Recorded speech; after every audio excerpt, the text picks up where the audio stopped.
Okay, class, you discover the plum padding model. Erica. Sir, Mr. Joseph Thompson. Very good, sit down.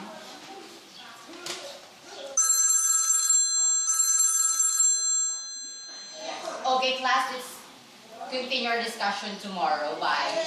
Goodbye, Sir John. Thank you, and God bless us all. Dear Diary, may nakilala kong kaklase na parang ganun, di ko maintindihan ang nararamdaman ko. Basta alam ko, gwapo siya, tahimik, matangkad, ano ba talaga? Hay, pag-ibig nga naman, nakakaloka.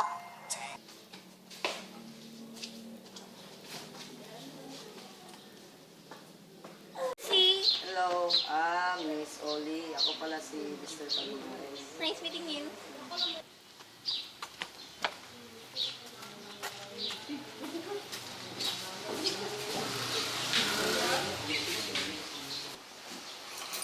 Okay, class, you have to make a short report about your ideal man or ideal woman because that is our first topic in first grading. Good morning, classmates and Mr. John. My ideal man is kind, respectful, and handsome. My ideal woman is honest, simple, and beautiful. My ideal man is tall, handsome, responsible, trustworthy, and kind. Thank you. Ang galing! Congrats!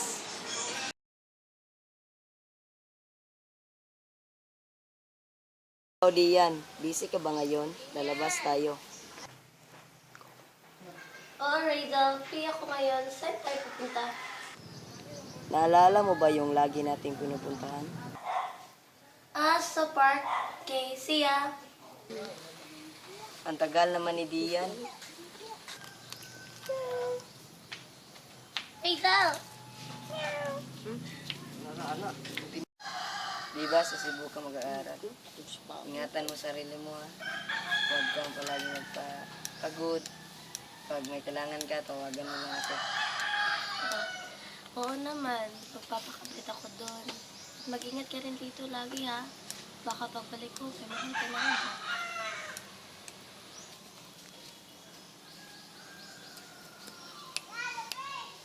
Promise ko sa iyo, hindi kita ipagpalit sa iba. Promise at hindi yan na ako lang mamalin mo at wala ng iba.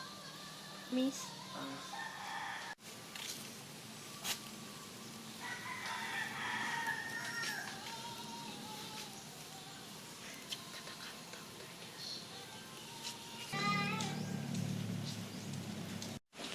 Anak, may pupuntahan tayo. Saan, Mommy? Basta anak, magbihis ka na. Sige. Mare, sasabihin na ba natin sa kanilang dalawa? Mamaya na sa dinner natin sasabihin sa kanilang dalawa. Ikaw pala si Dian. Opo. Ang ganda mo pala, bagay kayo. Halika, dinner tayo.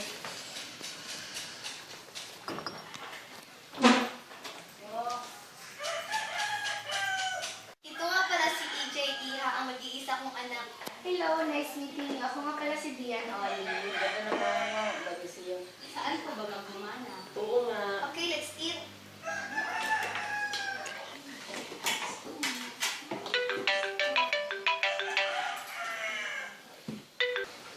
Hello babe, busy ka? Yan, halika na, kakain na tayo. Yan, halika na, kakain na tayo. Sandali na lang, EJ. Sinong AJ? Yung, Wala yun, babe. Kaibigan ko lang. bakit pinagpalit mo na ako sa AJ na yan?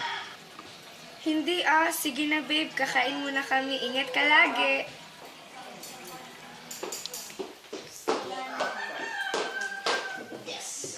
O anak, nag-usap na ba kayo ng Dian? Oo, mami. O ikaw, Dian, ready ka na ba? Ano po yung ibig na sabihin? Anak, huwag ka sana mabibigla o magagalit. Gusto lang naman kasi namin i-marriage kay DJ. Pero, Mommy! Mamaya na natin yung pag-usapan sa Dian! Sorry, Mare. Baka nabigla lang si Dian. Huwag kang mag-alala. Pag-uusapan namin yung pagdating sa bahay. Walang anuman, naiintindihan ko. Bakit mo ginawa yon?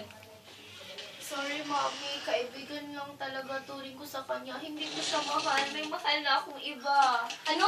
Kailan ka pa nagka-boyfriend? Ba't di mo ko sinabihan?